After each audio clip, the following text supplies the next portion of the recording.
Fundação Educacional de Votuporanga, 50 anos. Faça parte dessa história. Unifev, inscrições abertas para o vestibular de medicina. A excelência está em nosso DNA. Faça sua inscrição. Fundação Educacional de Votuporanga e Unifev oferecem TVU Jornal. Segunda-feira, 30 de maio, seja bem-vindo ao TVU Jornal. E vamos aos destaques desta edição.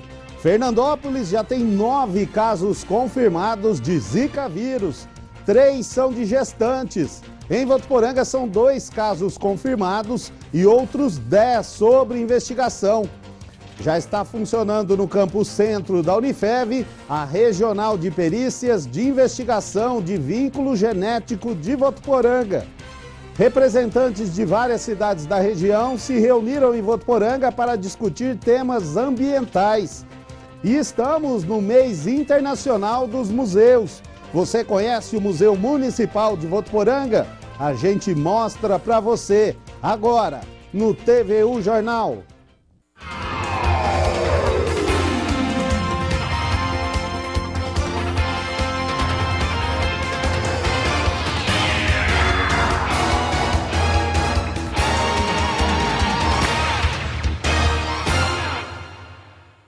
Olá, boa tarde. Fernandópolis já tem 9 casos confirmados de Zika vírus. 3 são em gestantes que convivem com o medo dos filhos nascerem com problemas neurológicos. Com Emanuele de pouco mais de 20 dias nos braços, Thaís agora está mais tranquila. Mas a situação era bem diferente, porque além dos medos normais durante a gravidez, quando estava com 37 semanas de gestação, teve o diagnóstico positivo de Zika. Eu senti uma coceira no corpo, né? Aí no outro dia eu senti que meu corpo pipocou todo, aí eu fui para Santa Casa, aí da Santa Casa eles fizeram um exame de sangue em mim e me pediram para mim ir para o CADIP. Aí no CADIP o médico de lá e virologista pediu o exame de dengue, chikungunya e Zika. Aí foi diagnosticado com dengue e Zika. Fernandópolis já tem 9 casos de Zika confirmados, sendo 3 gestantes. De acordo com a Secretaria de Saúde, o alto número ocorre porque o médico pode fazer clinicamente a confirmação da doença, exceto em grávidas que são necessários alguns exames. Pacientes com suspeita da doença apresentam manchas vermelhas com coceiras pelo corpo, sempre acompanhadas por pelo menos 2 dos seguintes sintomas: febre baixa, dor e inchaço nas articulações ou conjuntivite sem secreção ou coceira. Aqui em Fernandópolis nós temos já 2 casos de gestantes, inclusive uma gestante já teve o bebê, o recém-nascido, nasceu bem, sem sinais de microcefalia, está sendo acompanhado. O diagnóstico, com base hoje no protocolo do Ministério, é toda gestante que apresentar vermelhidão no corpo, que é o exantema, né, deve ser investigada para Zika vírus. Tá? Além de outras doenças, como a dengue, chikungunya, existe rubéola, herpes vírus, citomegalovírus, sífilis, que dão esse vermelhidão também. Então, essas gestantes, a partir do momento que ela entra no consultório com essa queixa de vermelhidão no corpo, a gente vai investigar para todas essas doenças, inclusive o Zika vírus. Aí é coletado, no momento já do diagnóstico da hipótese, um PCR, que é um exame de sangue, tá? E um exame de urina. Tá? Esse exame é enviado para o laboratório Instituto Adolfo Lutz, lá de São José do Rio Preto, para confirmar a presença da doença. E no caso, quais são os sintomas quando a pessoa chega ali no ambulatório, no hospital? O que ela deve chamar a atenção? Então, assim, os sintomas são bem similares aos da dengue. Tá? Algumas coisas, peculiaridades, diferem um pouquinho uma doença da outra. Mas, basicamente, é esse vermelhidão no corpo, né, o exantema, que no Zika vírus é mais precoce, ocorre geralmente no 1º, 2º dia do início dos sintomas. Na dengue já é um pouquinho mais tardio, no 4º, 5º dia do início dos sintomas. E o paciente pode ter febre, dor no corpo, dor de cabeça, diarreia, vômito, mal-estar geral. Então são sintomas muito próximos aos sintomas da dengue. Com o aumento de casos, a rotina dos agentes de saúde de Fernandópolis também mudou. Todo dia é assim, batem de porta em porta, também levando orientações sobre Zika, dengue e chikungunya para pessoas como Dona Shirley, que tem 77 anos e vive em alerta. Sim, todo dia de manhã, eu levanto cedo de manhã, dou uma olhadinha lá no fundo, a gente zela, né? Lava cada 8 dias o fundo lá. A gente procura, né? Para não acontecer, né? O mosquito. E é bom todo mundo ficar atento mesmo. Além do desconforto para o público em geral, o vírus da Zika pode causar a microcefalia nos bebês. Emanuele nasceu sem nenhum problema neurológico. Um alívio para a mãe que continua de olho no desenvolvimento da pequena. Esse acompanhamento é feito pelo pediatra, já é a rotina da pediatria, então a partir do momento que nasce o bebê, agora ele é feito toda a rotina de acompanhamento, tá? E esses bebês até então não apresentaram nenhum sinal de comprometimento neurológico. Em Votuporanga, de acordo com a Secretaria Municipal de Saúde, já tem 2 casos confirmados de Zika e outros 10 que estão sob investigação. O primeiro caso de Votuporanga foi de uma mulher que estava grávida. O bebê já nasceu e, segundo a Secretaria, passa bem. Atualmente, o diagnóstico da doença já pode ser feito clinicamente, sem a obrigatoriedade do exame confirmatório, exceto as gestantes, em que o exame para confirmação da doença mantém-se obrigatório. Pacientes com suspeita da doença apresentam manchas vermelhas com coceira pelo corpo, sempre acompanhadas por pelo menos 2 dos seguintes sintomas: febre baixa, dor e inchaço nas articulações ou conjuntivite, sem secreção. Já está funcionando na Unifev a Regional de Perícias de Investigação de Vínculo Genético de Votuporanga.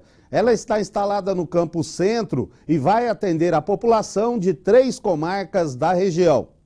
A Unidade Regional de Perícias de Investigação de Vínculo Genético de Votuporanga foi criada através de uma parceria entre a Unifev, Prefeitura e o Centro Judiciário de Solução de Conflitos e Cidadania, o Sejusc. A nova unidade regional funciona aqui na Unidade de Saúde, que fica no Campus Centro da Unifev. Serão atendidas as comarcas de Votuporanga, Fernandópolis e Jales. Todos os exames são determinados pela Justiça e não tem custo algum para a população. Para o reitor da Unifev, essa parceria é importante para a instituição e principalmente para os alunos da área da saúde. É uma responsabilidade da instituição estar participando desses processos e, ao mesmo tempo, traz aqui uma condição de experiência para os nossos alunos, né, do curso de farmácia, do curso de biomedicina, áreas envolvidas nesse processo. O trabalho vai facilitar a vida de quem precisa fazer o exame. Antes, era preciso ir para São José do Rio Preto e São Paulo. Para realizar o exame de DNA, basta coletar material das partes envolvidas.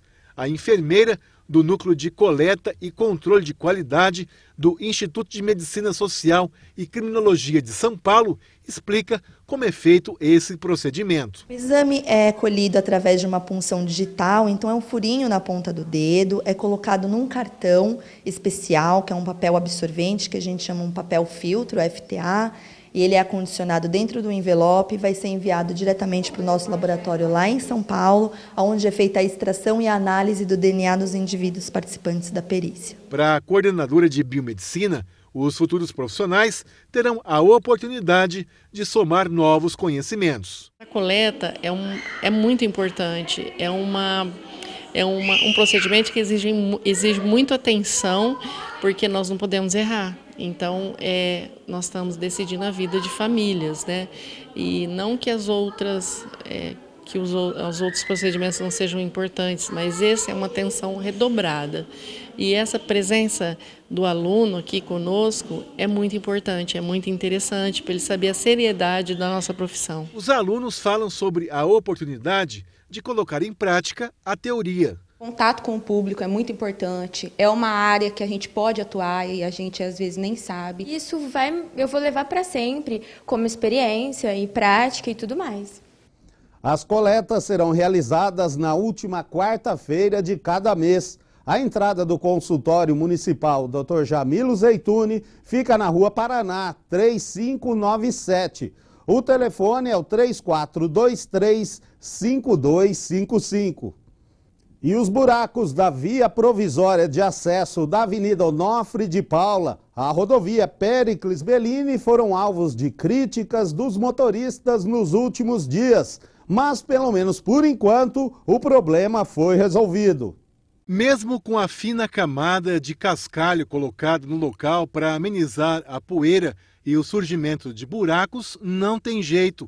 Por conta das chuvas, surgiram vários deles, atrapalhando a passagem de carros e principalmente motocicletas. Enquanto a via de acesso definitiva não é construída pelo governo do estado, o jeito é manter conservada a provisória. Hoje pela manhã, a prefeitura tampou os buracos. Pelo menos por enquanto, os motoristas vão poder passar aqui pelo local com maior tranquilidade. David mora às margens da via e diz que os buracos atrapalham a vida de todo mundo. Ele também reclama da poeira.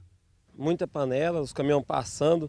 Quando chove é buraco e junta muito barro, buraco, né? E seco, quando está seco é poeira. Essa pedra que eles jogou aqui faz uma poeira branca que aqui fica tudo tampado de poeira e faz mal para a saúde da gente aqui, né? Mesmo com a solução provisória, os motoristas não estão nada satisfeitos. Melhora, mas daqui um dia piora, tem que consertar direto. Só consertar quando chove não resolve. Não, eu acho que está faltando um asfalto, né? Uma coisa mais bem feita, né? Uma coisa definida para sempre, né? Porque do jeito que está aí, arruma, passa, tampa o buraco. Primeira chuva que vem, volta tudo normal, o que era antes, né? Há um acesso a uma avenida que deveria ser asfaltada, né? É isso que eu penso. Você viu que hoje já arrumaram, né? Sim, mas o certo seria o asfalto, né? Aí fica ruim. Muito ruim, todo dia eu passo aqui. E a Secretaria de Obras de Votuporanga informa que foram feitas melhorias no local hoje de manhã. Porém, o trabalho é considerado emergencial, até que o governo do estado inicie a obra de construção de acesso à rodovia Péricles Bellini. E as inscrições para a segunda edição do Sistema de Seleção Unificada, o SISU 2016, já estão abertas. São oferecidas 56.422 vagas em 65 instituições públicas de ensino superior. O prazo vai até o dia 2 de junho. Só pode se inscrever o estudante que participou da edição de 2015 do Exame Nacional do Ensino Médio, Enem, e que tirou nota acima de 0 na prova de redação. As inscrições gratuitas podem ser feitas pelo site sisu.mec.gov.br. E agora as notícias que ganharam destaque no Noroeste Paulista, no Região em 1 Minuto. Olá pessoal, boa tarde. Um casal morreu na tarde de ontem após o carro cair em um córrego na zona rural de Lavinha, na região de Araçatuba. Chovia no momento do acidente e a estrada estava com muita lama. A polícia foi acionada por um homem que também passava pelo local. O casal será velado e sepultado em Lavinha. E um carro pegou fogo depois de bater em um monumento no canteiro central da rodovia Washington Luiz, no trecho entre Rio Preto e Cedral, no sábado à tarde. De acordo com os bombeiros, o motorista foi retirado do carro antes das chamas tomarem o veículo. A vítima foi socorrida com dores nas costas, mas passa bem. Os bombeiros apagaram o incêndio e o carro foi retirado do local. Não bastasse a atrocidade do caso de estupro no Rio de Janeiro, uma situação como essa veio acontecer também em Rio Preto. Uma adolescente foi estuprada na última sexta-feira por um rapaz que conheceu pela internet. A vítima compareceu à central de flagrantes, depois foi encaminhada ao Hospital da Criança e Maternidade, onde passou por vários exames com o médico legista. O laudo deve sair em 30 dias. O jovem, identificado como Júnior Luiz Delfino, foi encontrado na sua casa e encaminhado para o plantão policial, de onde foi transferido para um presídio da região. E a Polícia Militar apreendeu no sábado à noite quase 2.000 litros de combustíveis e cerca de 680 gramas de crack na residência de um homem em Penápolis. Os policiais receberam denúncias e seguiram até a residência dele. O homem foi levado para a cadeia da cidade. E esses são os destaques da região Noroeste Paulista de hoje. Até a próxima. Representantes de várias cidades da região se reuniram em Votuporanga para discutir temas ambientais. Olhos e ouvidos atentos a todos os detalhes. É dia de aprimorar os conhecimentos, principalmente para esse pessoal aí que participou do workshop sobre a agenda ambiental na administração pública. E para participar do evento, as cidades da região foram convidadas e registraram presença. Representantes de 12 municípios foram convidados a participar deste evento. O principal assunto discutido aqui é como os municípios podem desenvolver ações ambientais dentro das próprias instituições públicas e, principalmente, buscar inovações para a economia de recursos socioambientais. O 3P é um programa criado pelo Ministério do Meio Ambiente, governo federal, já desde 1999. Em que insere dentro do poder público, na sua parte organizacional interna, itens de sustentabilidade. Então, são questões de economia de recursos naturais, eficiência energética, resíduos sólidos, gestão de resíduos sólidos, tudo e capacitação dos gestores, né? Isso, a 3P é para os órgãos federais, estaduais e municipais públicos se organizarem nessa questão de sustentabilidade.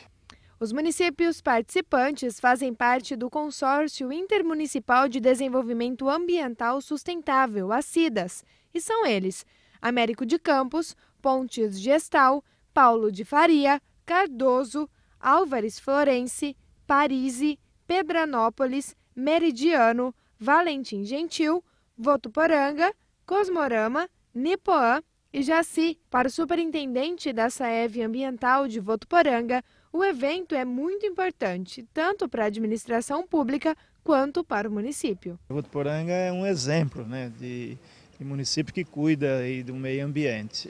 Tanto é que nós estamos aí bem colocados no ranking do município verde azul do estado de São Paulo.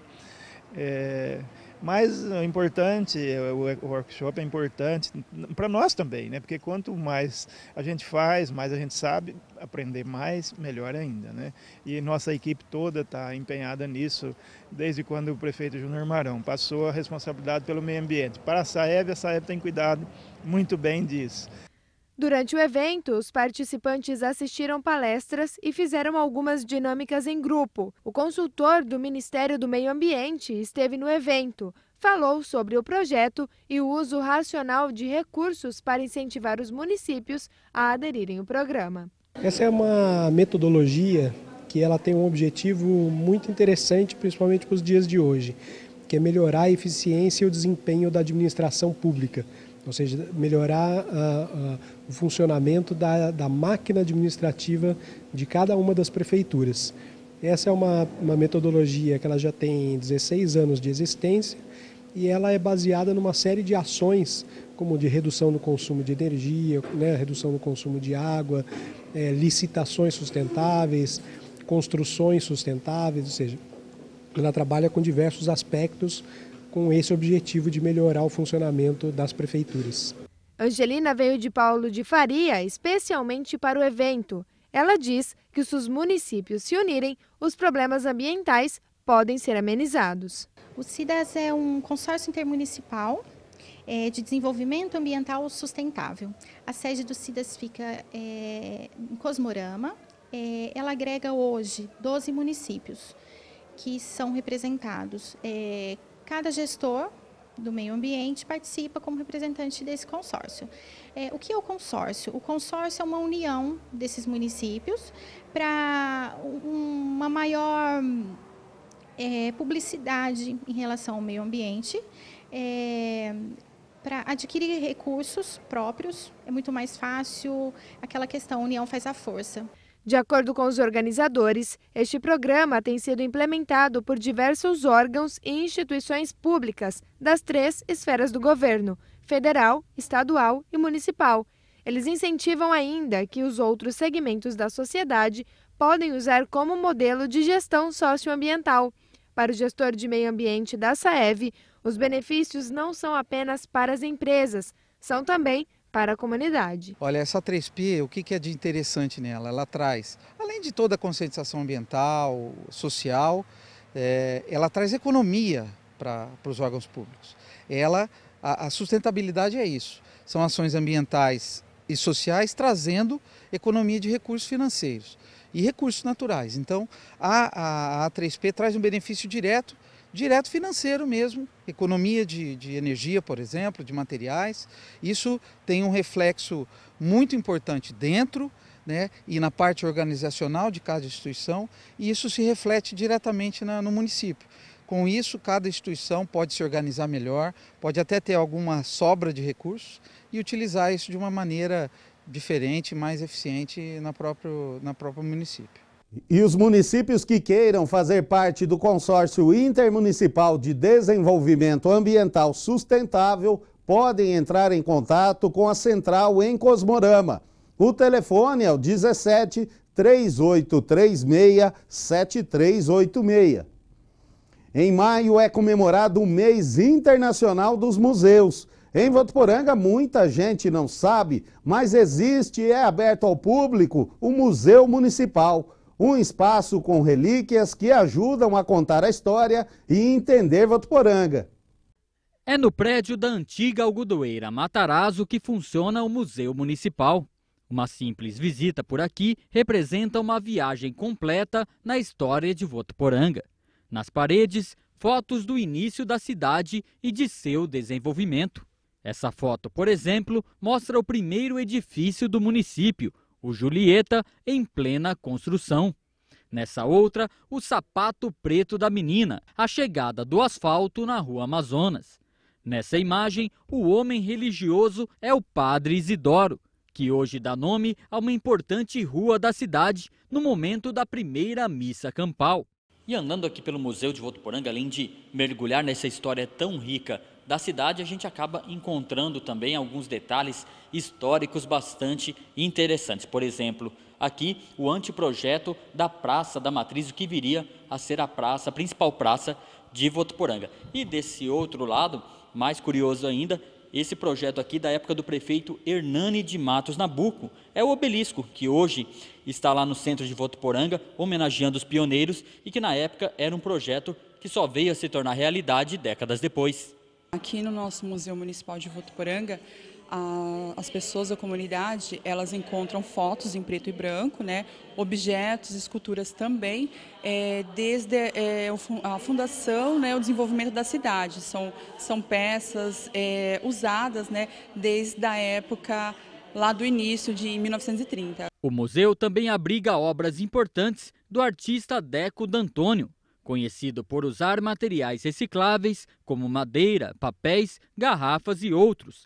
Os trabalhos mais importantes são os que retratam celebridades, como Carmen Miranda e os Trapalhões.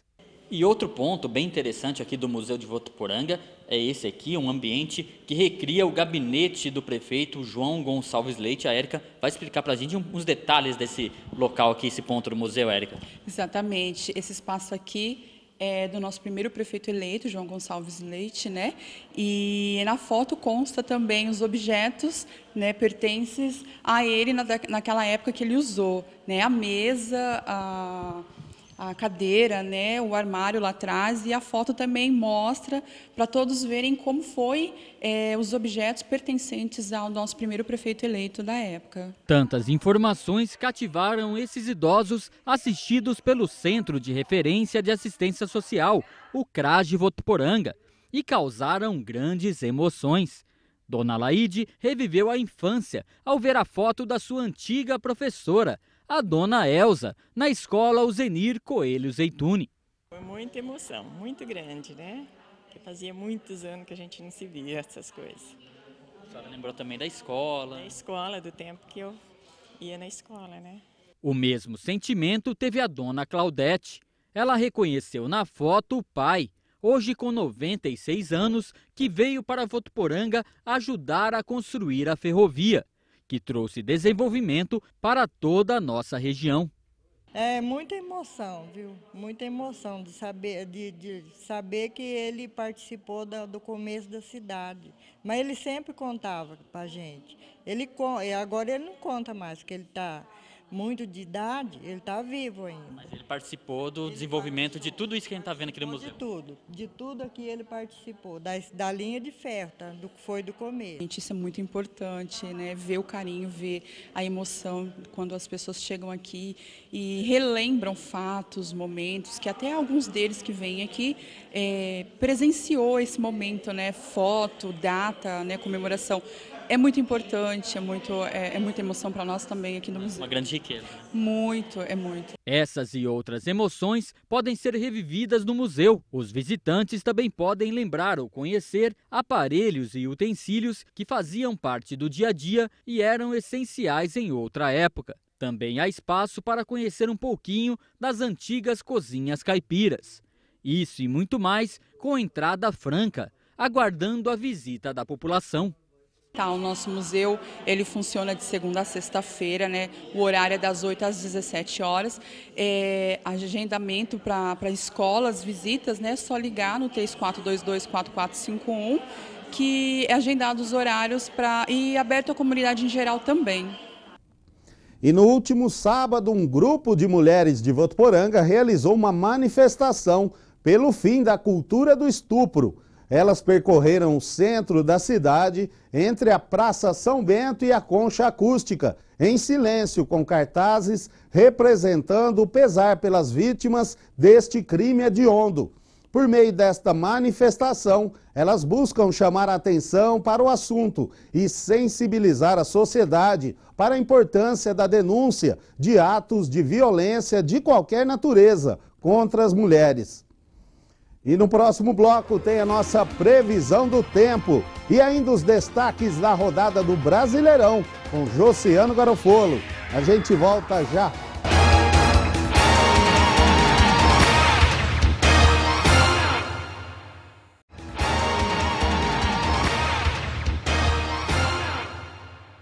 E a semana começa com poucas nuvens na região. Vamos à nossa previsão do tempo.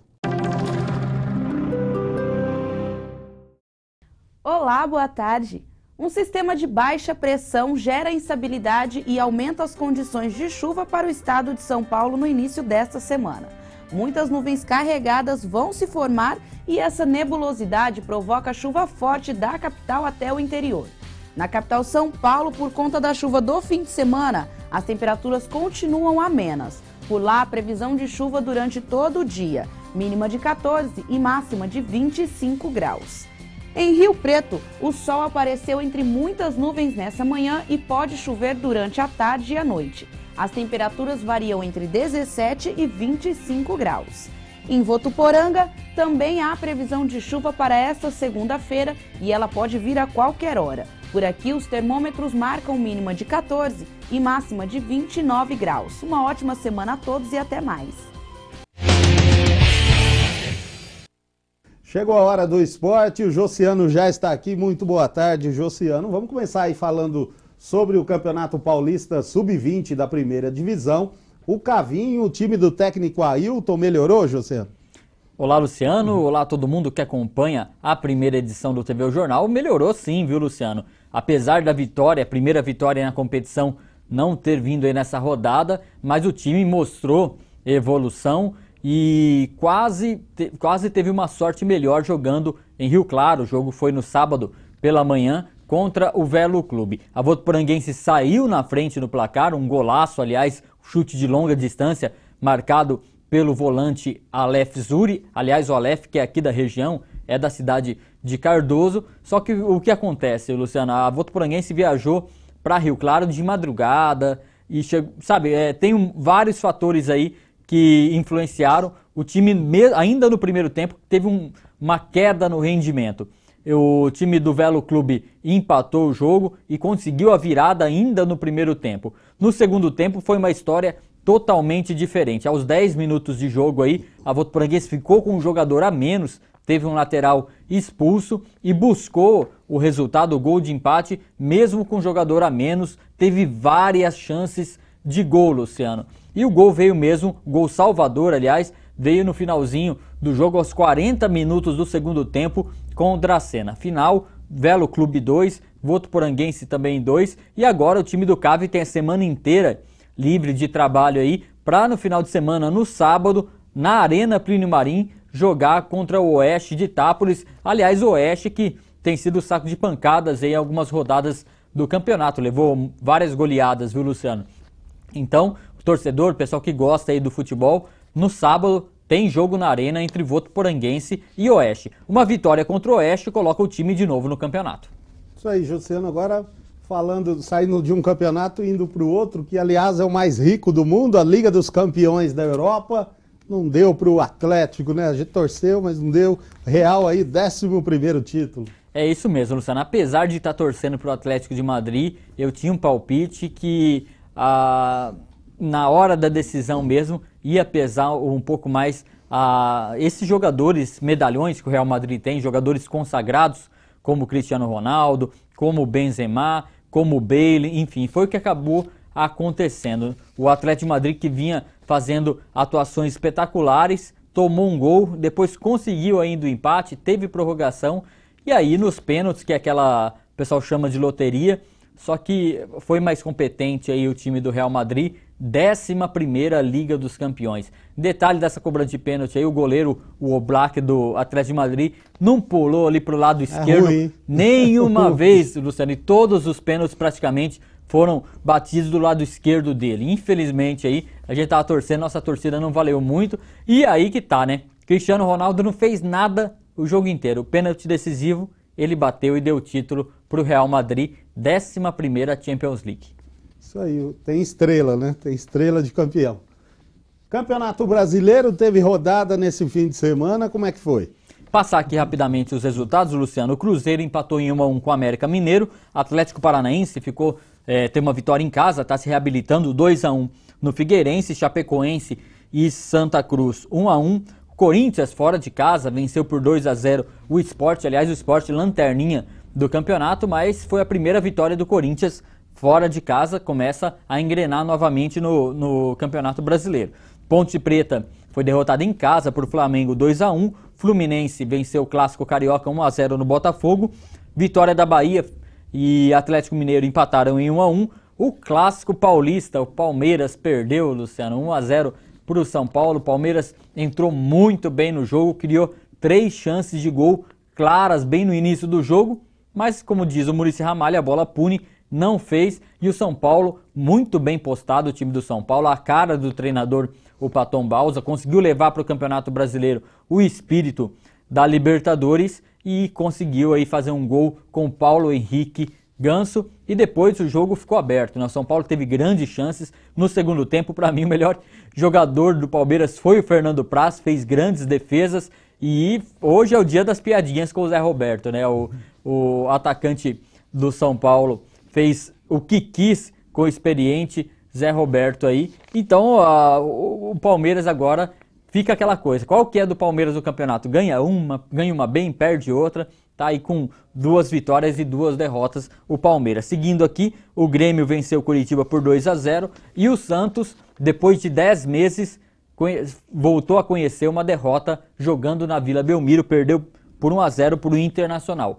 Inter e Grêmio, aliás, são os líderes do Campeonato Brasileiro. Luciano, só para encerrar, falar de seleção brasileira, muita gente ficou acordado até tarde ontem, jogo da seleção contra o fortíssimo Panamá, começou às 10h30 da noite, teve um gol no início do jogo, o Brasil, com o Jonas e tal, parecia que ia ser moleza, mas a verdade é uma só, né? A nossa seleção não é mais aquela seleção, né? Ele fez um gol no segundo tempo com o Gabigol, eu confesso, eu estava dormindo, eu acabei dormindo no meio do jogo, tão chato que estava o jogo, acordei com esse gol pensando assim, nossa, gol do Gabriel, quanto será que tá pro Brasil? Será que tá uns 4-0? Não, era 2-0, já era mais da metade do segundo tempo, o Brasil que agora joga a Copa América Centenária.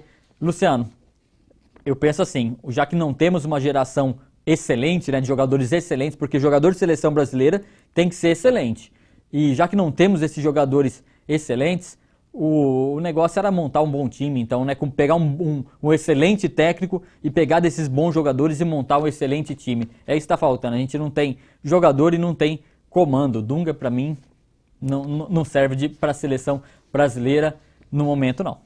Eu espero estar errado, mas eu acredito que esse time não vai longe na Copa na Copa Centenário, não, na Copa América. Tanto é que a própria CBF já priorizou a Olimpíada, né, que seria um feito inédito aí, a tão sonhada medalha de ouro olímpica. Também para ter uma ideia, difícil. Luciano, como que é complicado, né? O Lucas, atacante do PSG, não foi convocado, né? Tava lá assistindo o jogo no Morumbi do Palmeiras e do São Paulo e do Palmeiras. É muita incoerência, muita coisa inventada, mas a gente, como brasileiro, segue torcendo sempre para a seleção, mas... Tá difícil. Luciano, muito obrigado então, até amanhã. Até amanhã. TVU Jornal de hoje fica por aqui. Para você, uma ótima tarde. A gente volta a se encontrar amanhã. Até lá.